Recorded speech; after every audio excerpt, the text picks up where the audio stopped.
ಪ್ರಶ್ನಕರ್ತ ಮೊದಲಿನ ವಿಚಾರದ ಕಡೆಗೆ ದಾದಾ ಸೆಳೆಯುತ್ತಾರೆ. ದಾದಾ ಸ್ಲಿಪ್ ಮಾಡಿದ್ರು.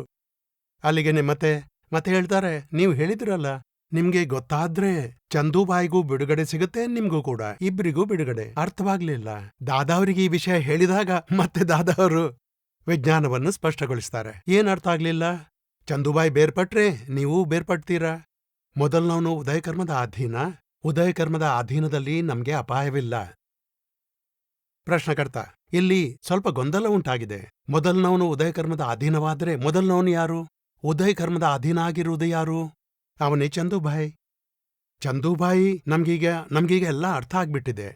ಈ ಸೂಕ್ಷ್ಮತರ್, ಸೂಕ್ಷ್ಮ, ಸ್ಥೂಲ, ಸೂಕ್ಷ್ಮತಮ್, ಜಾಗೃತಾತ್ಮ, ಮೂಲಾತ್ಮ, ಈ ವಿಭಾಗಗಳನ್ನು ತಿಳಿದುಕೊಂಡ್ರೆ ಎಲ್ಲ ಸುಲಭವಾಗತ್ತೆ. ಚಂದೂಬಾಯಿ ಉದಯಕರ್ಮದ ಅಧೀನ. ನಮ್ಗೆ ಅರ್ಥವಾಗಿದೆ. ಸೂಕ್ಷ್ಮತರ್ ಮತ್ತೆ ಸೂಕ್ಷ್ಮ ಮತ್ತೆ ಸ್ಥೂಲ ಇವೆಲ್ಲವೂ ವ್ಯವಸ್ಥಿತದ ಅಧೀನ. ಇಲ್ಲಿ ಚಂದೂಬಾಯಿ ಶಬ್ದ ಮಾತ್ರ ಇದೆ. ನಮ್ ಭಾಷೆಯಲ್ಲಿ ಅರ್ಥ ಮಾಡಿಕೊಂಡ್ರೆ ಸುಲಭವಾಗತ್ತೆ. ಪ್ರಶ್ನಕರ್ತ, ಉದಯಕರ್ಮದ ಅಧೀನ ಚಂದೂಬಾಯಿ, ತಿಳಿಯುವವನು ನಾವೇನಾ? ದಾದಾಶ್ರೀ, ಹಾ ನೀವೇ. ಮತ್ತೆ ನಿಮ್ಮ ಪ್ರಜ್ಞೆ. ಮೊದಲು ನಾನು ಚಂದಾಬಾಯಿ ಎಂದು ಊಹಿಸಲಾಗಿತ್ತು. ನಾನು ಶುದ್ಧಾತ್ಮ ಅಂದ್ರೆ ಜಾಗೃತಾತ್ಮ. ಜಾಗೃತಾತ್ಮ ಪ್ರತೀತಿ ರೂಪದಲ್ಲಿರುತ್ತೆ. ಅಂಶದ ಅನುಭವಕ್ಕೆ ಪ್ರಜ್ಞೆ ಅಂತಾರೆ. ಪ್ರಜ್ಞೆಯಿಂದಲೇ ನಿಮ್ಗೆ ತಿಳಿಯುತ್ತೆ ಈ ಚಂದು ಬೇರೆ ಅಂತ. ಇದನ್ನು ಜಾಗೃತಿ ಅಂತಾರೆ. ಜಾಗೃತಿ ಮತ್ತೆ ಪ್ರಜ್ಞೆ, ಇದನ್ನು 2 ಭಾಗ ಮಾಡಲಾಗಿದೆ. ಪ್ರತೀತಿ ಇರುವುದನ್ನ ಜಾಗೃತಿ ಅಂತೀವಿ, ಅನುಭವ ಇರುವುದನ್ನು ಪ್ರಜ್ಞೆ ಅಂತೀವಿ. ಜ್ಞಾನವಿಧಿ ಪ್ರಾಪ್ತಿಯಾದಾಗ ಅನುಭವ ಟಚ್ ಆಗುತ್ತೆ. ಅಷ್ಟಂಶದಲ್ಲಿ ಪ್ರಜ್ಞೆ ಪ್ರಕಟಗೊಳ್ಳುತ್ತೆ. ಅನುಭವದ ಆಧಾರದಿಂದ ತಾನು ಚಂದುವಿನಿಂದ ಬೇರ್ಪಟ್ಟಿರಲಾಗುತ್ತೆ. ಮುಂದಕ್ಕೆ ಓದೋಣ. ಪ್ರಶ್ನಕರ್ತ, 2 ಶಬ್ದಗಳಿವೆ. ತಾನು ಅಥವಾ ತನ್ನಯ ಪ್ರಜ್ಞೆ ಅಂದ್ರೆ ಜಾಗೃತಿ ಅಥವಾ ಪ್ರಜ್ಞೆ, ಎರಡೂ ಕರೆಕ್ಟ್. ಮೂಲಾತ್ಮ ಇಲ್ಲಿ ಇರುವುದಿಲ್ಲ, ಬೇರೆ ಇದ್ದು ಪ್ರಕಾಶ ಬೀರುತ್ತೆ. ಪ್ರಶ್ನಕರ್ತ, ಈಗ ತಿಳಿಯುವವನು ತಾನೇ ಆಗಿದ್ರೆ ಅಂದ್ರೆ ಪ್ರಜ್ಞಾಶಕ್ತಿ ತಾನೇ ಆಗಿರುತ್ತಾ, ಅಥವಾ ಹಸ್ತಕ್ಷೇಪ ಮಾಡ್ದಿದ್ರೆ ತಿಳಿಯುವವನು ತಾನೇ ಆಗಿದ್ರೆ ಪ್ರಜ್ಞಾಶಕ್ತಿ ಅಂದ್ರೆ ತಿಳಿಯುವವನು ತಾನೇ ಆಗಿದ್ರೆ ಪ್ರಜ್ಞಾಶಕ್ತಿ ತಿಳಿಯೋನೇ ಆಗಿದ್ರೆ ಹಸ್ತಕ್ಷೇಪ ಮಾಡ್ದಿದ್ರೆ. ಇವಾಗ ಮತ್ತೆ ಮುಂದೆ ಹೇಳ್ತಾರೆ, ಒಳಗೆ ಹಸ್ತಕ್ಷೇಪ ಚಂದೂಬಾಯಿ ಮಾಡ್ತಾನೆ. ಉದಯಕರ್ಮದ ಅಧೀನವಾಗಿದ್ರೆ ಚಂದೂಬಾಯಿ ಉದಯಕರ್ಮದ ಅಧೀನವಾಗಿದ್ರೆ ಹಸ್ತಕ್ಷೇಪ ಮಾಡ್ತಾನೆ. ಒಂದ್ ವೇಳೆ ಅಲ್ಲಿ ಅವನಿಗೆ ಪ್ರಜ್ಞಾಶಕ್ತಿ ಜಾಗೃತಿ ಇಲ್ದೇ ಹೋದ್ರೆ ಅವನು ಸೇರ್ಕೊಂಡ್ಬಿಡ್ತಾನೆ. ಜಾಗೃತಿ ಇಲ್ದೇ ಹೋದ್ರೆ ಆ ಸಮಯದಲ್ಲಿ ಹಸ್ತಕ್ಷೇಪ ಆಗಿಯೇ ಆಗುತ್ತೆ. ಈಗ ತಾನು ಎನ್ನುವ ಜಾಗೃತಾತ್ಮ ಬೇರೆಯಾಗಿದೆ. ಆದ್ರೆ ಜಾಗೃತಾತ್ಮ ಜಾಗೃತಿಯಲ್ಲಿ ಇದ್ರೆ ಬೇರ್ಪಟ್ಟಿರ್ಬೋದು. ಜಾಗೃತಾತ್ಮ ಅಜಾಗೃತಿಯಲ್ಲಿದ್ದಾಗ ಪ್ರತೀತಿಯಲ್ಲಿ ಇರುವುದು 100% ಸ್ಪಷ್ಟವಾಗಿದೆ. ಪ್ರತೀತಿಯಲ್ಲಿ 15 ಅಂಶ ಮಾತ್ರ ಉಂಟಾಗಿದೆ. ಅನುಭವದಲ್ಲಿ 2 ಅಂಶ ಇದೆ. 15 ಅಂಶಕ್ಕಿಂತ ಹೆಚ್ಚಿನ ಕರ್ಮದ ಫೋರ್ಸ್ ಇದ್ದಾಗ ಅದನ್ನು ಅಜಾಗೃತಿಯ ಫೋರ್ಸ್ ಅನ್ನಲಾಗುತ್ತೆ. ಹಾಗಾಗಿ ಚಂದೂಬಾಯಿ ಸೇರ್ಕೊಂಡ್ಬಿಡ್ತಾನೆ. ಚಂದೂಬಾಯಿನಲ್ಲಿ 2 ಭಾಗ ಮಾಡಿದ್ದೇವೆ. ಅಂದ್ರೆ ಚಂದೂಬಾಯಿ, ಚಂದು ಎನ್ನುವ ಡಿಸ್ಚಾರ್ಜ್ ಅಹಂಕಾರ, ಅದು ಸೂಕ್ಷ್ಮತರ್ ಲೆವೆಲ್, ಮತ್ತೆ ಸೂಕ್ಷ್ಮ ತಮ್ ನಾನು ಚಂದು ಎಂದು ಊಹಿಸಿಕೊಂಡ ಭಾಗ. ಸೂಕ್ಷ್ಮತಮ ಅಹಂಕಾರದ ಭಾಗನೂ ನಾಶ ಆಗಿದೆಯಾ? ನಾಶವಾಗಿಲ್ಲ ಎಂದಲ್ಲ, ಪ್ರತೀತಿ ರೂಪದಿಂದ ನಾಶವಾಗಿದೆ. ನಂತರ ಜಾಗೃತಿಯಲ್ಲಿ 85 ಅಂಶ ಇದೆ, ಅನುಭವದಲ್ಲಿ 98 ಅಂಶ. ವರ್ತನೆಯಲ್ಲಿ ಚಂದು 98 ಅಂಶ ಇದೆ, ಜಾಗೃತಿಯಲ್ಲಿ 85 ಅಂಶ ಇದೆ, ಮತ್ತೆ ಪ್ರತೀತಿಯಲ್ಲಿ 100 ಅಂಶ ಹೋಗಿದೆ. ಈ 3 ಅರ್ಥ ಮಾಡಿಕೊಂಡ್ರೆ ಸ್ಪಷ್ಟೀಕರಣ ಸಿಗುತ್ತೆ. ಇಲ್ಲಿ ಏನ್ ಹೇಳ್ತಿದೆ, ಅವನಿಗೆ ಪ್ರಜ್ಞಾಶಕ್ತಿಯ ಜಾಗೃತಿ ಇಲ್ದೇ ಹೋದ್ರೆ ಅವನಿಗೆ ಅಂದ್ರೆ ನಾನೆನ್ನೋದು ನಾನುಗೆ ಪ್ರತೀತಿ 100 ಅಂಶ ಇದೆ, ಜಾಗೃತಿಯಲ್ಲಿ ಅದು ಸಂಪೂರ್ಣವಾಗಿ ಇಲ್ಲ. ಹಾಗಾಗಿ ಅವನು ಸೇರ್ಕೊಂಡಿದ್ದಾನೆ. ಹಾಗೂ ಇಲ್ಲಿ 3 ಭಾಗಗಳಿವೆ. ಮಂಗಳ್ದಾಸ್ನಲ್ಲಿ ಅಂತಃಕರಣ ಸೇರ್ಕೊಂಡಿದೆ, ಸೂಕ್ಷ್ಮತರ್ ಸೇರ್ಕೊಂಡಿದೆ, ಮತ್ತೆ ಸೂಕ್ಷ್ಮತರ್ ಲೆವೆಲ್ನಲ್ಲಿ 3 ವಿಭಾಗ. ಅದರಲ್ಲಿ ಪ್ರತೀತಿ 100 ಅಂಶ ಬೇರ್ಪಟ್ಟಿದೆ. ಜಾಗೃತಿ ಲೆವೆಲ್ ಬಗ್ಗೆ ಜಾಗೃತಿ ಇಲ್ದೇ ಹೋದ್ರೆ ಸೇರ್ಕೊಂಡ್ಬಿಡ್ತೀರಾ ನೀವು. ಅಂದ್ರೆ ಈ ಸೂಕ್ಷ್ಮತಮ್ ಲೆವೆಲ್ನಲ್ಲಿ ಯಾವ 3 ಭಾಗ ಮಾಡಲಾಗಿದೆ? 3 ಭಾಗ ಅಂತಾನೆ ತಿಳಿಯಲಾಗಿತ್ತು, ಈಗ ಗೊತ್ತಾಗ್ತಿದೆ. ಅಲ್ಲಿ 3 ಭಾಗಗಳಿವೆ. ಅಲ್ಲಿ ಅನುಭವ, ಲಕ್ಷ್ಯ, ಪ್ರತೀತಿ. ಒಂದು ಉದಾಹರಣೆ ಕೊಡ್ತೀನಿ. ಒಬ್ಬ ಸೈಕಲ್ ಓಡಿಸುವಲ್ಲಿ ಎಕ್ಸ್ಪರ್ಟ್ ಆಗಿದ್ದಾನೆ. ಕಾರ್ ಸ್ವಲ್ಪ ಓಡಿಸ್ತಾನೆ. ಬಸ್ ಇನ್ನೂ ಕಲಿಬೇಕಿದೆ. 1-2 ಬಾರಿ ಓಡಿಸ್ಬೇಕೆಂದಿದ್ದ, ಭಯ ಆಗತ್ತೆ ಅಂತಾನೆ. ಒಬ್ಬ ವ್ಯಕ್ತಿ 3 ಜಾಗದಲ್ಲಿ ಇರುವುದಾಗಿದೆ. ಸೈಕಲ್ನಲ್ಲಿ ಎಕ್ಸ್ಪರ್ಟ್ ಅಂದ್ರೆ ಪ್ರತೀತಿಯಲ್ಲಿ 100 ಅಂಶ, ಲಕ್ಷ್ಯ ಜಾಗೃತಿಯಲ್ಲಿ 15 ಅಂಶ, ಅನುಭವದಲ್ಲಿ 2 ಅಂಶ. ತನ್ನ ಸ್ಥಿತಿಯಲ್ಲಿ ವ್ಯತ್ಯಾಸ. ಸಮಸ್ಯೆಗಳೆಲ್ಲ ಇವೆ. ಚಂದು ಬೇರೆಲ್ಲ ಡಿಸ್ಚಾರ್ಜ್ ಅಹಂಕಾರ ಎಲ್ಲ ನಮ್ಗೊತ್ತಾಗತ್ತೆ. ಸೂಕ್ಷ್ಮತರಿ ಇನ್ನೂ ಇದೆ, ಸೂಕ್ಷ್ಮ ಮತ್ತೆ ಸ್ಥೂಲ ಎಲ್ಲ ಇದೆ. ತನ್ನ ವ್ಯಾಪ್ತಿಯಲ್ಲಿ ವ್ಯತ್ಯಾಸ ಆಗತ್ತೆ. ಪ್ರಶ್ನಕರ್ತ ಈಗ ಪ್ರಜ್ಞಾನೂ ಸೇರಿಕೊಳ್ಳುತ್ತಾ? ಇಲ್ಲ, ಪ್ರಜ್ಞಾ ಸೇರಿಕೊಳ್ಳುವುದಿಲ್ಲ. ಪ್ರಜ್ಞಾ ಅದರ ಕೆಲಸ ಮಾಡುತ್ತೆ. ಆದರೆ ಜಾಗೃತಿ ಇಲ್ದೇ ಹೋದ್ರೆ ಹಸ್ತಕ್ಷೇಪ ಆಗತ್ತೆ. ಪ್ರಜ್ಞಾ ಎಚ್ಚರಿಕೆ ನೀಡುತ್ತೆ ಯಾರಿಗೆ? ಪ್ರಜ್ಞಾ ಜಾಗೃತ ಆತ್ಮಕ್ಕೆ ಎಚ್ಚರಿಕೆ. ನಿನ್ಗ್ಯಾಕ್ ಬೇಕು? ಚಂದುಬಾಯಿ ಜೊತೆ ಸೇರ್ಕೊಳ್ತಿದ್ಯಾ? ಪ್ರಜ್ಞಾ ಎಷ್ಟು ಎಚ್ಚರಿಸುತ್ತೆ? ಅನುಭವವುಳ್ಳ 2 ಅಂಶ. ಜೊತೆಗೆ ಜಾಗೃತಿಯ 15 ಅಂಶದ ಬಲವಿದೆ. ಮತ್ತೆ ಫೋರ್ಸ್ 35 ಅಂಶದ್ದು. ಹಾಗಾಗಿ ಡೌನ್ ಆಗ್ಬಿಡುತ್ತೆ ಕರ್ಮಗಳ ಉದಯ. ಪ್ರಜ್ಞಾ ಕೆಲಸ ಮಾಡುತ್ತೆ. ಜಾಗೃತಿ ಇಲ್ದೇ ಹೋದ್ರೆ ಜಾಗೃತಿ 15 ಅಂಶ ಮಾತ್ರ ಜಾಗೃತವಾಗಿರಲು ಸಾಧ್ಯ. ಮತ್ತೆ 15ಕ್ಕಿಂತ ಮೇಲ್ನ ಫೋರ್ಸ್ ಬಂದಾಗ ಆಗ ತಾನು ಸೇರ್ಕೊಂಡ್ಬಿಡುತ್ತೆ. ಹಾಗೂ ಈಗ ಸೇರ್ಕೊಳ್ಳೋದನ್ನ ಹಸ್ತಕ್ಷೇಪ ಅನ್ನಲಾಗತ್ತೆ. ಹಸ್ತಕ್ಷೇಪ ಆದದ್ದು ನಮ್ಗೆ ಗೊತ್ತಾಗುತ್ತೆ. 2 ಅಂಶ ಹೊಂದಿರುವ ಪ್ರಜ್ಞಾ ಮೂಲಕ ತಿಳಿಯುತ್ತೆ ಇಲ್ಲಿ ಏಕಾಕಾರ ಹೊಂದಲಾಗಿದೆ ಅಂತ. ಪ್ರತೀತಿ 100 ಅಂಶ ಇದ್ರೆ ಪ್ರಜ್ಞೆ 2 ಅಂಶ ಅನುಭವ ಇದೆಯಲ್ಲ, ಆಗ ಗೊತ್ತಾಗುತ್ತೆ ಏನೋ ತಪ್ಪಾಗಿದೆ ಅಂತ. ಅದು ಯಾವಾಗ ಗೊತ್ತಾಗತ್ತೆ? 51 ಡಿಗ್ರಿ ಫೋರ್ಸ್ನ ಕರ್ಮ ಉದಯವಾಗಿ ನಂತರ ಅದರ ಫೋರ್ಸ್ ಇಳಿತಾ 50, 40, 30, 20, 10 ಆಗತ್ತೆ, 0 ಆಗತ್ತೆ. 10ಕ್ಕೆ ಬಂದಾಗ ಜಾಗೃತಿ ಉಂಟಾಗತ್ತೆ. ಹಸ್ತಕ್ಷೇಪ ಆಗಿದೆ ಅಂತ. ಇದನ್ನೇ ಪರಿಣಾಮದ ಅನುಭವ ಅಂತ ಹೇಳ್ತೀವಿ. ಪರಿಣಾಮ, ಮೇಲೆದ್ದ ಪರಿಣಾಮ. ಉದಯ ಕರ್ಮದ ಫೋರ್ಸ್ ಏನಿದೆ ಅದು ಕಡಿಮೆ ಆಗ್ತಾ ಆಗ್ತಾ ಆಗ್ತಾ ಆಗ್ತಾ 0 ಆಗ್ಲೇಬೇಕು. ಯಾಕೆಂದ್ರೆ ಪುದ್ಗಲ್ಲಿದೆ. 0 ಆಗಕ್ ಮುಂಚೆ ಈ ಜಾಗೃತಿ ಬರುತ್ತೆ ತಪ್ಪಾಗಿದೆ ಅಂತ.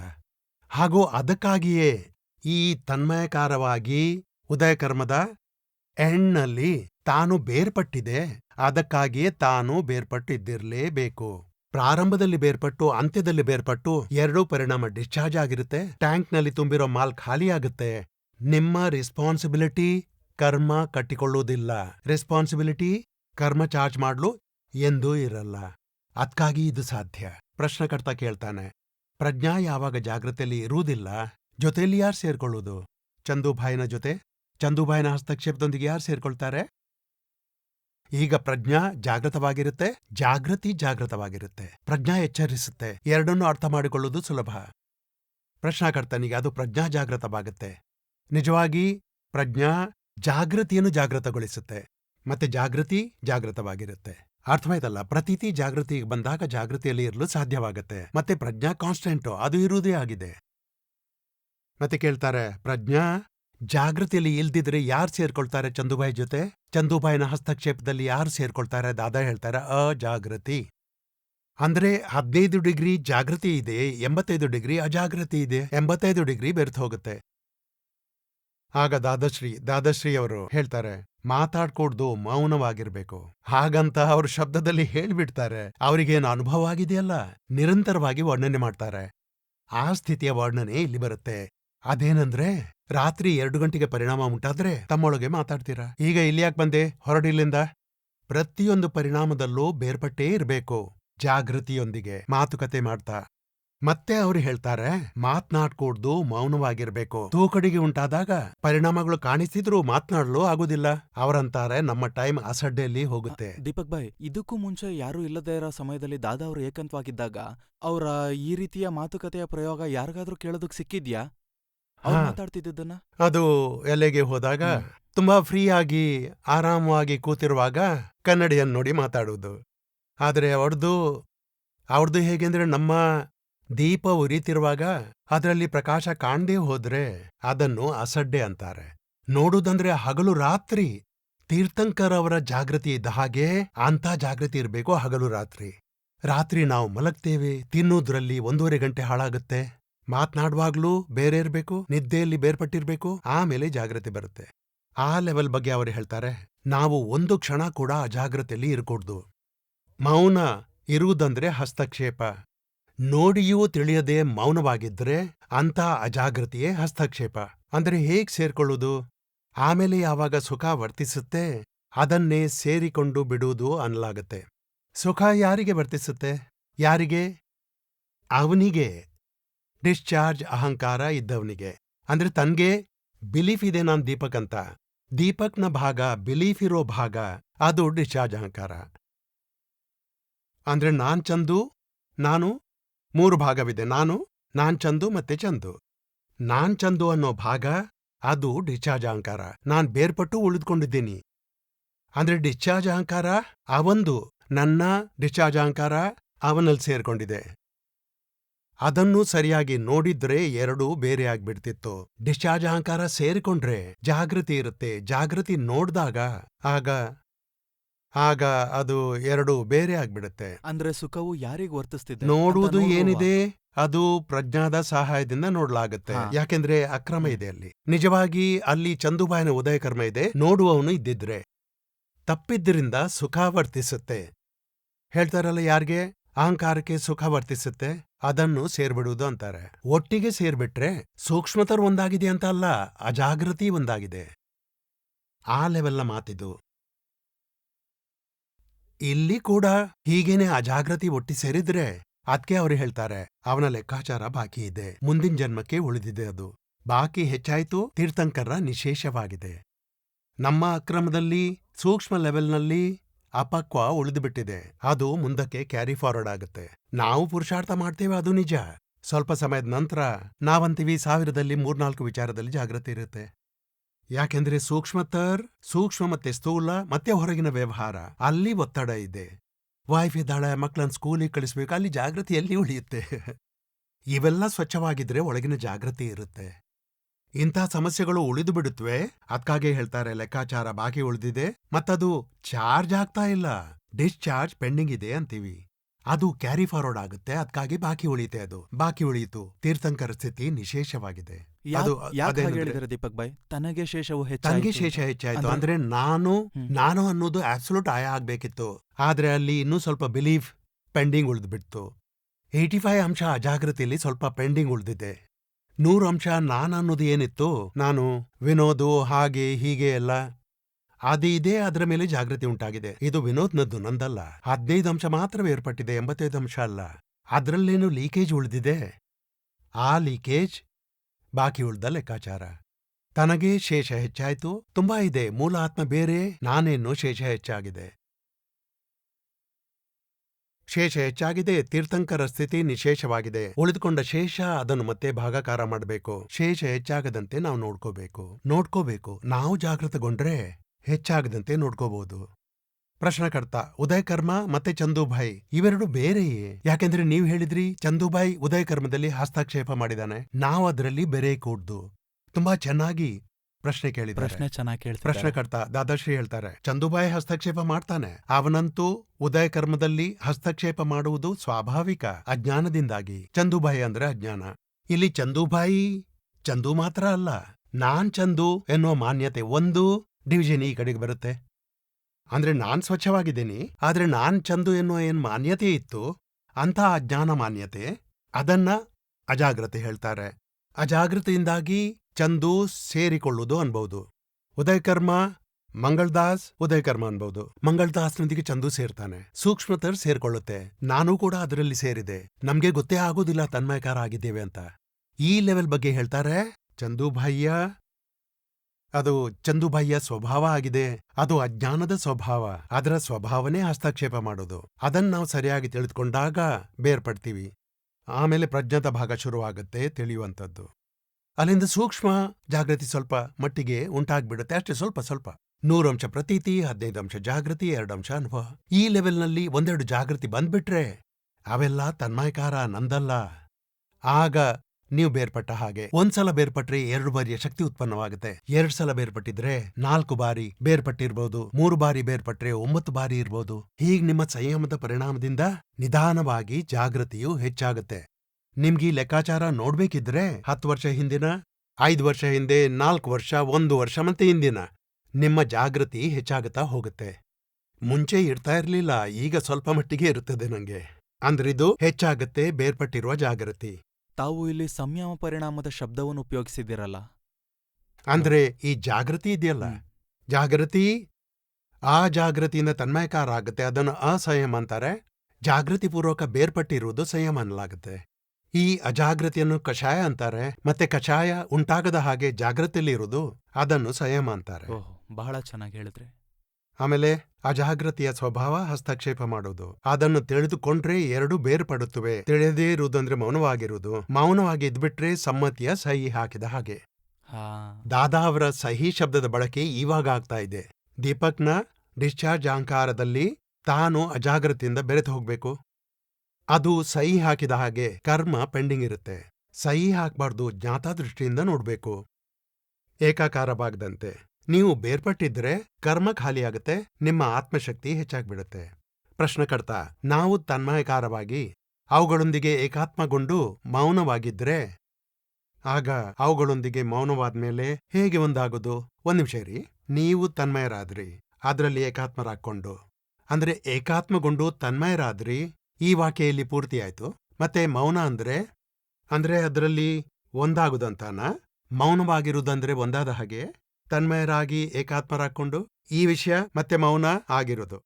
ಮುಂಚೆ ಅವ್ರು ಕೇಳುವುದು ಈ ವಿಷಯವನ್ನೇ. ಅಂದ್ರೆ ಅಲ್ಲಿ ಅಜಾಗೃತಿಯನ್ನ ಮೌನ ಅಂತ ಹಾ, ಕರೆಯಲಾಗ್ತದೆ. ತನ್ಮಯರಾಗಿ ಏಕಾತ್ಮಗೊಂಡು ಮೌನರಾಗಿ ಮೊದಲು ಏಕಾಕಾರರಾಗಿ ಎಲ್ರೂ ಇದನ್ನೇ ಕೇಳ್ತಾರೆ, ಏಕಾಕಾರವಾದ ಹಾಗೆನಾ? ಈ ಲೆವೆಲ್ನವರೆಗೆ ದಾದಾ ಹೇಳ್ತಾರೆ, ಅರೆ ನೀನ್ ತಪ್ಪು ಮಾಡ್ತಿದ್ಯಾ ಅಂತ ಯಾರಾದ್ರೂ ಹೇಳಿದ್ರೂ ನನ್ಗೆ ಅರ್ಥವಾಗೋದಿಲ್ಲ. ನೋಡಿ, ಎಂತಹ ದೊಡ್ಡ ಉದಯ ಕರ್ಮಗಳು ನಮ್ಗೆ ತಿಳಿಯದೆ ಹೊರಟು ಹೋಗ್ತಿವೆ. ಆದ್ರೂ ಸೂಕ್ಷ್ಮ ಲೆವೆಲ್ನ ವಿಚಾರದ ವಿವರಣೆಗಳನ್ನ ಹೇಳಿ ಆಗಿದೆ. ನಾವೆಲ್ಲಿದ್ದೇವೆ ಹಠ ಸಾಧಿಸಲು ಜಗಳವಾಡುವಾಗ? ಯಾರಾದ್ರೂ ಹೇಳಿದ್ರೆ ನೀನ್ ತಪ್ಪು ಮಾಡಿದ್ಯಾ? ನನ್ ತಪ್ಪೇನಿದೆ, ಮೊದಲು ನೀವು ಸುಧಾರಿಸ್ಕೊಳ್ಳಿ. ಸುಮ್ನೆ ನನ್ನ ಹಿಂದೆ ಬಿದ್ದಿದ್ದೀರ ತಪ್ಪು ಮಾಡ್ತೀನಂತ ನಾನು?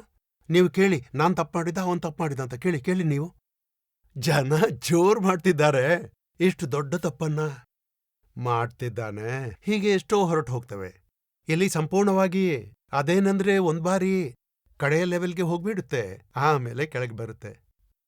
ಮತ್ತೆ ಪ್ರಶ್ನಕರ್ತ: ಉದಯ ಕರ್ಮದಲ್ಲಿ ಹಸ್ತಕ್ಷೇಪವನ್ನು ಮಾಡುವಾಗ ಮೌನವಾಗಿದ್ದರಿಂದ ಸಹಿ ಹಾಕಿದ ಹಾಗೆ ಅಂತಾರೆ. ಮೌನವಾಗಿ ಇರ್ಬೇಕೋ ಅಥವಾ ಬೇಡವೋ? ದಾದಾಶ್ರೀ: ಉದಯ ಕರ್ಮ ಹೇಗಿದೆಯೋ ಹಾಗೆ ಇರ್ಲು ಬಿಟ್ಬಿಡಿ, ಏನೂ ಮಾಡ್ಬೇಕಿಲ್ಲ, ತಿಳಿಯುವುದು ಮಾತ್ರ ಉಳಿದಿದೆ. ಮೌನ ಅಂದ್ರೇನು? ಉದಯ ಕರ್ಮ ಜಗಳವಾಡುವಾಗ ನೀವು ನೋಡಿಯೂ ಕೂಡ ಸುಮ್ನಾಗ್ಬಿಟ್ಟಿದ್ರಿ, ಉಪಯೋಗಿಸದೇ ಇದ್ರಿಂದ ಅಸಡ್ಡೆ ಆಯ್ತು, ಅದೇ ಮೌನ. ಅಸಡ್ಡೆ ಅದು ಮೌನ. ಮೋಕ್ಷಕ್ಕೆ ಅರ್ಹರಾಗ್ಬೇಕಲ್ಲ, ಸುಮ್ನೆ ಇದ್ಬಿಟ್ರೆ ನಡೀತಾ? ಪ್ರಶ್ನಕರ್ತ: ಅಲ್ಲಿ ಮೌನವಾಗಿರದೇ ಇದ್ರೆ ಏನಾಗುತ್ತೆ? ಎರಡೂ ಬೇರೆ ಆಗ್ಬಿಡುತ್ತವೆ. ಚಂದೂಭಾಯಿ ಹಸ್ತಕ್ಷೇಪ ಮಾಡ್ತಿದ್ರೆ ನಾವದನ್ನು ನೋಡಿದೆವು ಮತ್ತೆ ತಿಳಿದೆವು, ನಾವು ಬೇರ್ಪಟ್ಟೆವು, ಚಂದೂಭಾಯಿ ಬೇರ್ಪಟ್ಟ. ಆಮೇಲೆ ಚಂದೂಭಾಯಿಗೆ ಕರ್ಮಬಂಧನದ ಯಾವ ಕಾರಣವೂ ಉಳಿಯುವುದಿಲ್ಲ, ನಮ್ಗೂ ಉಳಿಯುವುದಿಲ್ಲ. ಪ್ರಶ್ನಕರ್ತ: ಮೌನವಾಗಿಲ್ದಿದ್ರೆ ಏನಾಗುತ್ತೆ? ನೀವೇನ್ ಜಾಗೃತಿ ಹೇಳ್ತೀರಾ? ಅದರ ವಿರುದ್ಧ ಶಬ್ದ ಏನು? ಅಜಾಗ್ರತೆ. ಅಜಾಗ್ರತೆಯನ್ನು ಮೌನ ಅಂತೇವೆ ನಾವು.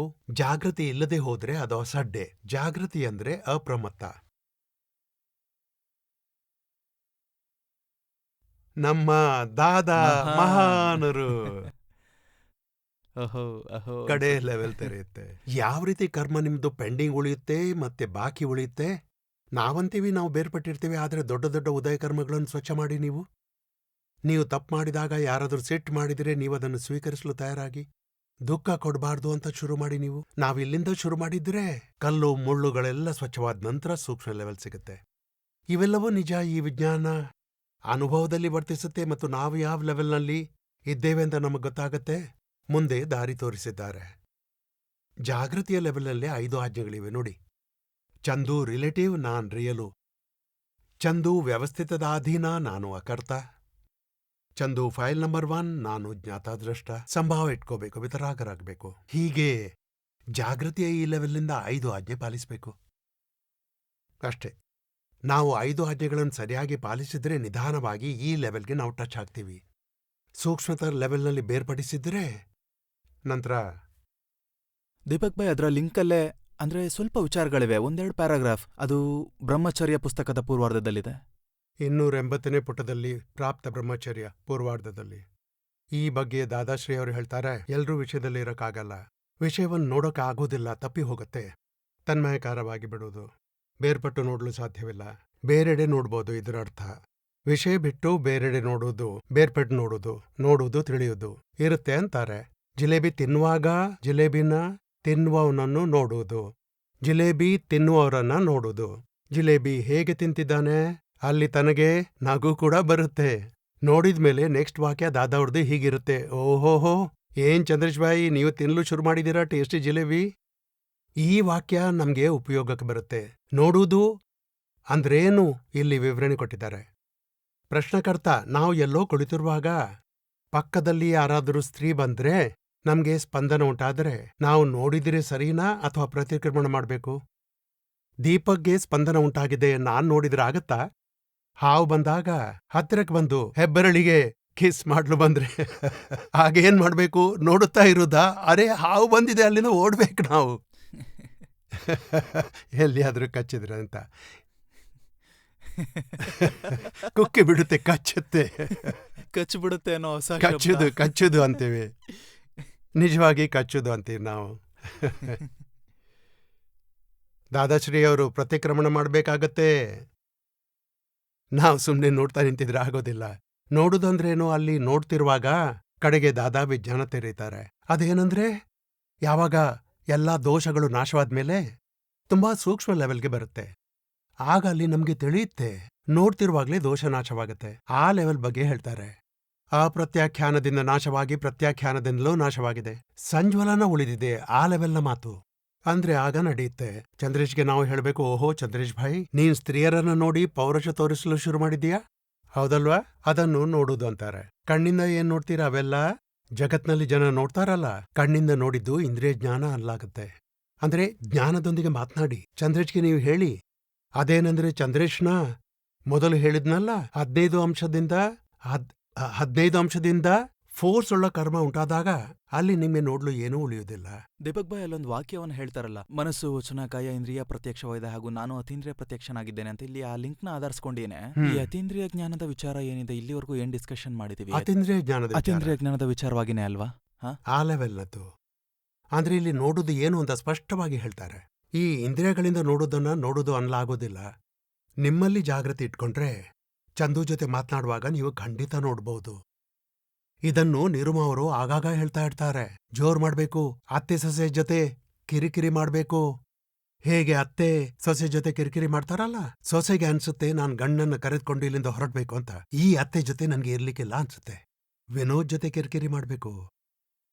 ನೀವು ಸ್ವಲ್ಪ ಮಾಡ್ತೀರಾ? ಇಲ್ಲ, ಈಗ ಹೊಸದಾಗಿ ಪ್ರಾಕ್ಟೀಸ್ ಮಾಡ್ಲೇಬೇಕು.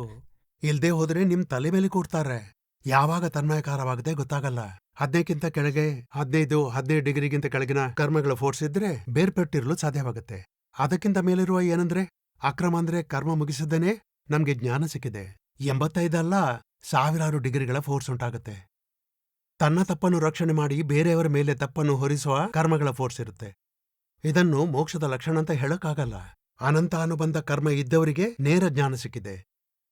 ಈಗ ಅನಂತಾನುಬಂಧಿ ಸ್ವಲ್ಪ ಮಟ್ಟಿಗೆ ಮುರಿದಿದೆ, ಆದರೆ ಎಷ್ಟು? ಹೇಗೆ? ಅದು 31ರಿಂದ ಅನಂತಾನುಬಂಧಿ ಈಗ 30ರಲ್ಲಿದೆ. 33 ಅಂಕವಾದರೆ ಮನುಷ್ಯ ಆಗ್ತಾನೆ, 32ರಲ್ಲಿ ಕತ್ತೆ ಆಗ್ತಾನೆ. ಈ ಲೆವೆಲ್ಗೆ ಬಂದು ನಿಂತಿದೆ. 1 ಅಂಕ ಆಚೀಚೆ ಆದ್ರೂ ಕತ್ತೆ ಆಗ್ತೀರ ನೀವು. ಆ ಜಾಗೃತಿಯ ಲಕ್ಷಣ ಇದ್ದೇ ಇರುತ್ತೆ. ಮತ್ತೆ ಕೇವಲ ಜ್ಞಾನ ಪ್ರಾಪ್ತಿಯಾಗ್ಬಿಟ್ಟಿದೆ, ನಿಮ್ಮೊಳಗೆ ಬೇರ್ಪಡಿಸಲಾಗಿದೆ. ಮುಂದೆ ಸ್ವಲ್ಪ ಸ್ವಲ್ಪ ನಿಶ್ಚಯ ಮಾಡಿ ಆಜ್ಞೆ ಪಾಲಿಸಿ. ನೀವು ನಿಧಾನವಾಗಿ ಮುಂದಕ್ಕೆ ಸಾಗ್ತೀರ. ಆತ್ಮವಿಜ್ಞಾನ ಎಲ್ಲ ಲೆವೆಲ್ ತೆರೆಯುತ್ತೆ. ಪ್ರೈಮರಿ ಲೆವೆಲ್ ಹೇಗಿರುತ್ತೆ, secondary level, higher secondary level, college level ಹೇಗಿರುತ್ತೆ, PhD ಲೆವೆಲ್ನಲ್ಲಿ ಹೇಗಿರುತ್ತೆ, ನಂತರ ಔಟ್ ಆಫ್ ಸಿಲೆಬಸ್ನಲ್ಲಿ ಹೇಗಿರುತ್ತೆ, ಈ ಎಲ್ಲಾ ಲೆವೆಲ್ಸ್ನಲ್ಲಿ ಬೇರೆ ಬೇರೆ ಜಾಗದಲ್ಲಿ ದಾದಾ ವಿಜ್ಞಾನ ತೆರೆದಿಟ್ಟಿದ್ದಾರೆ. ಮತ್ತೆ ನಾವು ಅವುಗಳಲ್ಲಿ ನಮ್ಗೆಷ್ಟು ಅರ್ಥವಾಗುತ್ತೆ ಅಷ್ಟು ಹಿಡಿದು ಮುಂದುವರಿಬೇಕಷ್ಟೇ. ಬುದ್ಧಿಯ ಮೂರ್ಛೆಯಿಂದಾಗಿ ಇಲ್ಲಿವರೆಗೂ ಅರ್ಥ ಆಗಿರ್ಲಿಲ್ಲ, ಆದ್ರೆ ಬುದ್ಧಿ ಜೊತೆ ಮಾತುಕತೆ ಪ್ರಯೋಗ ಬಹಳ ಚೆನ್ನಾಗಿದೆ. ಈ ಬುದ್ಧಿನ ಸುಮ್ನಿರ್ಸೋದಕ್ಕೆ ಈ ಮಾತುಕತೆ ಪ್ರಯೋಗ. ಮಾತುಕತೆಯ ಪ್ರಯೋಗ ಮತ್ತೆ ಬುದ್ಧಿ ವಿನೋದ್ನದ್ದು. ಬುದ್ಧಿಯನ್ನು ನಿಲ್ಲಿಸಲು ಸಾಧ್ಯವೇ ಇಲ್ಲ. ಬುದ್ಧಿಯಿಂದ ನಾನು ಬೇರೆ ಎನ್ನುವಷ್ಟು ಪುರುಷಾರ್ಥವನ್ನು ಮಾಡುವ ಸ್ವತಂತ್ರ ಮಾತ್ರ ಇದೆ. ಮತ್ತೆ ಈ ಪುರುಷಾರ್ಥದಿಂದ ನೀವು ಬುದ್ಧಿಯನ್ನು ಟೇಕ್ ಓವರ್ ಮಾಡಲು ಸಾಧ್ಯ. ನಮ್ ಕಡೆಯಿಂದ ಏನ್ ತಪ್ಪಾಗುತ್ತೆ ಅಂದ್ರೆ, ನಾನು ಬುದ್ಧಿ ಹೇಳುವುದನ್ನು ಕೇಳಿಸ್ಕೋತೀನಿ, ನಾನು ಪ್ರಜ್ಞಾ ಹೇಳುವುದನ್ನು ಕೇಳಿಸ್ಕೋತೀನಿ. ಆಗ ಆತ್ಮದ ಕಡೆಗೆ ಮುಂದುವರಿಯುತ್ತೆ. ಬುದ್ಧಿಯದ್ದು ಕೇಳಿದ್ರೆ ನೀವು ಸಂಸಾರದಲ್ಲಿ ನೀವು ಮುಂದುವರಿತೀರ. ನೋಡಿ, ಇಲ್ಲಿ ದಾರಿ ತಪ್ಪುತ್ತೆ. ಮತ್ತೆ ಬುದ್ಧಿ ಲಕ್ಷಾಂತರ ರೀತಿಯಿಂದ ಪರ್ಯಾಯಗಳು ಕೆಲಸ ಮಾಡುತ್ತವೆ. ಪ್ರಜ್ಞಾದ ಪರ್ಯಾಯ 3 ರೀತಿಯಿಂದ ಮಾತ್ರ ಆಗುತ್ತೆ. ಎದುರಿನವರು ದೋಷಿಗಳು ಹೇಗೆ ಎಂದು 1000 ರೀತಿಯ ಪುರಾವೆಗಳೊಂದಿಗೆ ಬುದ್ಧಿಯು ನಮ್ಗೆ ತೋರಿಸಿಕೊಡುತ್ತೆ. ಹೀಗ್ ಮಾಡಿದ್ದಾರೆ, ಇಲ್ಲಿ ತಪ್ಪು ಮಾಡಿದ್ದಾರೆ, ಹೀಗ್ ಮಾಡಿದ್ದಾರೆ ದೋಷಿಗಳವರು, ಅವರದೇ ತಪ್ಪು, ಅವರೇ ದೋಷಿಗಳು. ಹಿಂದೇನೋ ಹಾಗೆ ಮಾಡಿದ್ರು, ಯಾವಾಗಲೂ ಹಾಗೆ ಮಾಡ್ತಾರೆ, ಇವರ ಜೊತೆಗೆ ಮಾಡ್ತಾರೆ, ಅವ್ರ ಜೊತೆ ಮಾಡ್ತಾರೆ, ನನ್ ಜೊತೆಲೂ ಮಾಡಿದ್ದಾರೆ. ಬುದ್ಧಿ ಬಳಿ 1000 ಪುರಾವೆಗಳಿರುತ್ತವೆ. ಮತ್ತೆ ಪ್ರಜ್ಞಾ ಬಳಿ 2-4 ಪುರಾವೆಗಳು. ಸಂಕ್ಷಿಪ್ತವಾಗಿ ಹೇಳೋದಾದ್ರೆ ಧೃತರಾಷ್ಟ್ರನ ಅರ್ಜುನಾಗಿ ಮಾಡ್ಬೇಕಾಗಿದೆ. ಮತ್ತೆ ಧೃತರಾಷ್ಟ್ರನಿಗೆ ಕಣ್ಣಿಲ್ಲ, ಅವನಿಗೆ ಕಣ್ಣು ಕಾಣಿಸ್ತಾ ಇಲ್ಲ. ಅವನ ಕಣ್ಣಿಗೆ ಆವರಣ ಬಂದಿರೋದ್ರಿಂದ ಕಾಣಿಸ್ತಾ ಇಲ್ಲ. ಆವರಣವನ್ನು ಮುರಿಯುವ ವಿಜ್ಞಾನವಿದೆ. ಮತ್ತೆ ಮರದ ಮೇಲೆ ಕುಳಿತಿರುವ ಆ ಪಕ್ಷಿಯ ಕಣ್ಣನ್ನೂ ನಾವು ನೋಡಬಹುದು. ತೀಕ್ಷ್ಣವಾಗಿ ನೋಡುವ ದಾದಾವರ ವಿಜ್ಞಾನ ಅದು. ನಾವು ಅದರಿಂದ ಪ್ರಗತಿ ಮಾಡ್ಬೋದು ಮತ್ತೆ ಮುಂದೆ ಸಾಗ್ಬಹುದು. ಹೇಗೆ ನಾವು ವರ್ತಿಸಬಹುದು ಅಂತ ಅವರು ನಮ್ಗೆ ಚೆನ್ನಾಗಿ ಹೇಳ್ಕೊಟ್ಟಿದ್ದಾರೆ. ಮತ್ತೆ ಇದು ದಾದಾ ಪ್ರತ್ಯಕ್ಷ ಹೇಳ್ತಾರೆ, ಈ ಅಕ್ರಮ ಆ ಕಾಲದಲ್ಲಿ ಶ್ರೀರಾಮಚಂದ್ರರು ನಮ್ಗೆ ಹೇಳ್ಕೊಟ್ಟಿದ್ದಾರೆ. ದಾದಾ ಅವರು ನಮ್ಗೆ ಬೇಕಾಗುವ ಹಾಗೆ ಹೇಳಿದ್ದಾರೆ. ಸರಳ ಶಬ್ದಗಳಲ್ಲಿ ಅವರು ಅನುಭವಿಸಿದ್ದನ್ನ, ತಮ್ಮ ಮೌಲಿಕ ಶಬ್ದಗಳನ್ನ, ತಮ್ಮ ಸ್ವತಂತ್ರ ಶಬ್ದಗಳನ್ನ ಸರ್ವೇ ಸಾಮಾನ್ಯವಾದ ಭಾಷೆಯೊಂದಿಗೆ ಮತ್ತೆ ನಮ್ಗೆ ಕನ್ನಡದಲ್ಲಿ ಅರ್ಥ ಆಗುವ ಹಾಗೆ ನಮ್ ಲೆವೆಲ್ನಲ್ಲಿ ಹೇಳ್ಕೊಟ್ಟಿದ್ದಾರೆ. ದಾದಾ ಅವರು ಇಲ್ಲಿ ಚೆನ್ನಾಗಿ ಹೇಳ್ಕೊಟ್ಟಿದ್ದಾರೆ. ನಾವು ಪಾಠ ಮುಗಿಸೋಣ. ಪ್ರಶ್ನಕರ್ತ, ನಮ್ಮೊಳಗೆ ಸ್ಪಂದನ ಉಂಟಾದಾಗ ನಾವು ನೋಡ್ಬೇಕು ಸ್ಪಂದನ ಉಂಟಾಯ್ತು ಅಂತ. ಹೀಗ್ ನೋಡೋದ್ರಿಂದ ನೋಡುವುದು ತಿಳಿಯುವುದು ನಾವೇನು ಹೇಳ್ತಾ ಇದ್ದೇವೆ ಅದು ಬೇರೆ ರೀತಿಯಿಂದ ಹೇಳ್ತಿರೋದಾಗಿದೆ. ನಾವಂತೂ ಅವನೇನ್ ಮಾಡ್ತಿದ್ದಾನೆ ಅದನ್ ತಿಳಿಬೇಕು. ನಾನ್ ಹೇಳ್ತೇನಲ್ಲ, ಅಂಬಾಲಾಲ್ ಭಾಯ್ ಮಗ್ನವಾಗಿ ಊಟ ಮಾಡ್ತಾ ಇದ್ದಾರೆ. ಪ್ರಶ್ನಕರ್ತ, ಈ ರೀತಿ ಕೇಳುವುದನ್ನು ನೋಡುದು ಅಂತಾರ? ಹೀಗೆ ನೀವು ಹೇಳ್ತಾ ಇದ್ದೀರಾ? ಸಂಪೂರ್ಣ ನೋಡುವ ಕ್ರಿಯೆ ಏನಿದೆ ಅವನೊಂದಿಗೆ ಮಾತುಕತೆಯ ಸಂಭಾಷಣೆ ಸ್ಪಷ್ಟವಾಗಿ ಬೇರ್ಪಟ್ಟಿರಲು ಸಾಧ್ಯನಾ ಅಂತಾರೆ. ಹಾ. ದಾದಾ ಅವರ ಉತ್ತರ ನಮ್ಗೆ ಸಿಕ್ತು. ನೀವು ಎಲ್ರೂ ಈ ರೀತಿ ನೋಡಿ ಅಂತಾರೆ. ನೋಡ್ತೀರಾ? ಈ ರೀತಿ ನೋಡುವುದು ಅಲ್ಲ ಅಂತಾರೆ. ನಿಮ್ಗೆ ಅರ್ಥವಾದಂತೆ ನಿಮ್ಮ ಜಾಣ್ಮೆಯಿಂದ ಮಾಡ್ಲು ಹೋದ್ರೆ ನಿಮ್ಗೆ ಹೊಡೆತ ಬೀಳುತ್ತೆ. ನೀವು ಕೇಳ್ಬೇಕು, ನಮ್ಗೆ ಅರ್ಥವಾದದ್ದು ಸರಿನಾ? ಆಮೇಲೆ ಟರ್ನ್ ಹೊಡಿತಾರೆ, ಆದ್ರೆ ಮುಖ್ಯವಾದ್ದು ಮೆಸೇಜ್ ಕೊಡ್ತಾರೆ, ವಾಸ್ತವಿಕತೆ ಹೇಳಿದ್ದಾರೆ. ಮಾತುಕತೆಯ ಪ್ರಯೋಗ ಏನಿದೆ, ಆಪ್ತವಾಣಿ ಚಾಪ್ಟರ್ನಲ್ಲಿ ಬೇರ್ಪಟ್ಟಿದ್ದು ಮಾತುಕತೆಯ ಪ್ರಯೋಗ. ಅದನ್ನ ನೀವು ಸ್ಟಡಿ ಮಾಡ್ಬೇಕು. ಎಲ್ಲವನ್ನು ಸರಿಯಾಗಿ ಓದ್ಕೊಂಡು ಪ್ರಾಕ್ಟೀಸ್ ಮಾಡ್ಬೇಕು. ನೀವು ಉತ್ತಮವಾದ ಕಿಲಿಕೈ ಇದು. ಕಡೆಯ ಕೇವಲ ಜ್ಞಾನದ ಅಂಚಿಗೆ ಕರೆದುಕೊಂಡು ಹೋಗಿ ಕೂರಿಸುತ್ತೆ. ಅಷ್ಟು ಅದ್ಭುತವಾಗಿದೆ ಬೇರ್ಪಟ್ಟಿರುವ ಮಾತುಕತೆಯ ಪ್ರಯೋಗ. ದೀಪಕ್ ಬೈ, ನಾವು ಫಿಸಿಕಲಿ ಮಾತಾಡ್ಬೇಕಾ ಅಥವಾ ಮನಸ್ಸಿನ ಒಳಗೆ ಮಾತಾಡಿದ್ರೆ ಸಾಕಾ? ಅದು ಫಿಸಿಕಲಿ ಬೋಲ್ಟ್ ಹಾಕೊಂಡು ಕನ್ನಡಿ ಮುಂದೆ ಕೇಳ್ಬೇಕು. ಏನ್ ಹಿಮಾಂಶು ಭಾಯ್, ತಿಂದು ಆರೋಗ್ಯವನ್ನು ಕೆಡಿಸ್ತೀರಾ ನೀವು? ವಾರದಲ್ಲಿ 1-2 ದಿನವಾದ್ರೂ ಉಪವಾಸ ಮಾಡಿ ಏನ್ ಪ್ರಯೋಜನ? ಒಂದಿನ ಟ್ರೈ ಆದ್ರೂ ಮಾಡಿ. ಸಾಯೋದಿಲ್ಲ ಅನ್ನೋದು ಗೊತ್ತಾಗುತ್ತೆ. ಸಾಯುವ ಸ್ಥಿತಿ ಬಂದ್ರೆ ತಕ್ಷಣ ತಿನ್ನಿಸ್ತೀವಿ, ಯೋಚನೆ ಮಾಡ್ಬೇಡಿ. ಈ ರೀತಿ ಮಾತಾಡ್ಬೇಕು. ಎಲ್ಲಿ ಜಿಗುಟಿರುತ್ತಲ್ಲ, ಜಿಗುಟು ದೋಷ ಇರುತ್ತಲ್ಲ, ಅದರ ಬಗ್ಗೆ ನಾವು ಮಾತಾಡ್ಬೇಕು. ಯಾರಾದ್ರೂ ದುಃಖ ಕೊಟ್ರೆ ಕೇಳಿ, ಯಾಕೆ ದುಃಖ ಕೊಡ್ತೀರಾ? ನಿಮ್ಗೇನ್ ತೊಂದರೆ ಕೊಟ್ಟಿದ್ದಾರೆ? ದುಃಖ ಕೊಡುವ ಅಧಿಕಾರವೇನಿದೆ? ಮೋಕ್ಷಕ್ಕೆ ಹೋಗ್ಬೇಕಾ, ಜಗಳ ಆಡಬೇಕಾ? ಅದಂದ್ರೆ ನನ್ಗ್ಯಾಕೆ ಅವರು ಹಾಗೆ ಹೇಳಿದ್ದು? ನಿಮ್ಮ ಲೆಕ್ಕಾಚಾರವಿದ್ರೆ ಹಾಗೆ ಹೇಳ್ತಾರೆ. ಮನೆಯಲ್ಲಿ ವೈಫ್ ಏನು ಹೇಳಿದ್ರು ನೀವು ಸುಮ್ಮನೆ ಇರ್ತೀರಾ? ಬೇರೆಯವರು ಹೇಳಿದಾಗ ಯಾಕೆ ಆಗಲ್ಲ? ಮೋಹದಿಂದ ದ್ವೇಷದಿಂದ ಅನುಸರಿಸೋದಿಲ್ಲ. ಹೀಗೆಲ್ಲ ಅವರೊಂದಿಗೆ ಮಾತಾಡ್ಬೇಕು, ರೆಸ್ಪಾನ್ಸ್ ತೆಗೋಬೇಕು. ಕಮೆಂಟ್ರಿ ಮತ್ತು ಕಾನ್ವರ್ಸೇಷನ್ ನಲ್ಲಿ ಡಿಫರೆನ್ಸ್ ಇದೆ. ನಾವು ಕಾನ್ವರ್ಸೇಷನ್ ಮಾಡ್ಬೇಕು. ಹಾಗೆ ಸ್ವಲ್ಪ ಟೈಮ್ ವರ್ಗೆ ಮಾಡ್ಬೋದು, ಆದ್ರೆ ಇಡೀ ದಿವಸ ಮನ್ಸಲ್ಲೇ ನಡೆಸ್ತಾ ಇದ್ರೆ ನಿಮ್ಗೆ ಹೇಗಾಗುತ್ತೋ ಏನಾದ್ರೂ ಹಾಗೆ ಕೊನೆಯದಾಗಿ ನೀವು ಮಾಡ್ಬೇಕು. ನಿಧಾನವಾಗಿ ಚರಣ್ ವಿಧಿ ಓದಿ, ನಮಸ್ಕಾರ ವಿಧಿ, ನೌಕಲಂ ಎಲ್ಲ ನಮ್ಮ ಆತ್ಮದ ಪಕ್ಷಕ್ಕೆ ಬರುತ್ತೆ. ಇದು ಎಕ್ಸಾಕ್ಟ್ನೆಸ್ ಆಗಿದೆ. ಅಂದ್ರೆ ಮನ್ಸಲ್ಲೇ ನಡೀತೆ ಮಾತುಕತೆ ನಡೀತೆ ಮಾಡಿ. ನಡೆಸಿದ್ರೆ ಅಲ್ಲಿ ಎಫೆಕ್ಟಿವ್ ಅಷ್ಟೊಂದಿರೋದಿಲ್ವಾ ಅಂತ? ಇಲ್ಲ, ಇಫೆಕ್ಟಿವ್ ಆಗಿದೆಯಲ್ಲ. ಏನಂದ್ರೆ ಬಿಗಿನಿಂಗ್ ನಲ್ಲಿ, ಪ್ರಾರಂಭದಲ್ಲಿ ಯಾರಿದ್ದಾರೆ, ಯಾರ ಜೊತೆ ಮಾತಾಡ್ತೀವಿ ಗೊತ್ತೇ ಆಗೋದಿಲ್ಲ. ಅದ್ ಆಮೇಲೆ ಸರಿ. ಎಕ್ಸಾಕ್ಟ್ನೆಸ್ ಬಂದಾಗ ಒಳಗೆ ನಡೆಸಲು ಸಾಧ್ಯವಿದೆ. ನಾವು ಒಳಗೆ ಪ್ರಾಕ್ಟೀಸ್ ಮಾತುಕತೆ. ಮಾಡ್ತಾ ಮಾಡ್ತಾ ಹೋದ್ರೆ ಎಕ್ಸಾಕ್ಟ್ನೆಸ್ ಬರುತ್ತೆ. ಎಕ್ಸಾಕ್ಟ್ ಆಗಿ ಒಳಗೂ ಕೂಡ ಮಾತುಕತೆ ಪ್ರಯೋಗ ನಡೆಸ್ಬೋದು. ಆಗತ್ತೆ ಕಾಯಂ. ಆಗತ್ತೆ ಸರಿ. ನಡೆಸಲಾಗುತ್ತೆ. ದೀಪಕ್ ಬೈ, ಈ ಸತ್ಸಂಗದ ಸಲುವಾಗಿ ನಿಮ್ಗೆ ಸಾಷ್ಟಾಂಗ ನಮಸ್ಕಾರಗಳು ದೀಪಕ್ ಬೈ. ದಾದಾ ಭಗವಾನ್ರಿಗೆ ನಮಸ್ಕಾರ ಮಾಡಿ. ಕಾಲಿ ಟೋಪಿ ವಾಲೆ ಕಾ ಕಮಾಲ್ ಹೈ. ಹ್ಮ್. ನೀವೇನ್ ಕೇಳಿಸ್ಕೋತೀರಾ, ನನ್ಗೂ ಕೇಳಿಸುತ್ತೆ. ದಾದಾ ಅವರ ಇದೆಲ್ಲ ನಂಗೆಲ್ಲಿಂದ ಗೊತ್ತಾಗುತ್ತೆ? ಅವರ ಪುಸ್ತಕ ಹಿಡಿದುಕೊಂಡ್ರೆ ಅವರ ಕೃಪೆಯಿಂದ ಎಲ್ಲ ನನ್ಗೆ ಗೊತ್ತಾಗ್ಬಿಡುತ್ತೆ. ಹೀಗಿದ್ಯಾ, ಇಷ್ಟೆಲ್ಲ ಹೇಳಿದಾರ? ನಿಜವಾಗಿ ದಾದಾ ಅವರ ಕೃಪೆ ಹೇಳ್ಬೇಕು, ಇಷ್ಟೊಂದೆಲ್ಲ ಅರ್ಥವಾಗುತ್ತೆ. ನಾನ್ ನೋಡಿದೆ, ತೋರ್ಸಿದ್ಯಾರು ನನ್ಗೆ? ಅದು ದಾದಾ ಅವರ ಕೃಪೆಯಿಂದಾನೇ ಎಲ್ಲ ಆಗತ್ತೆ.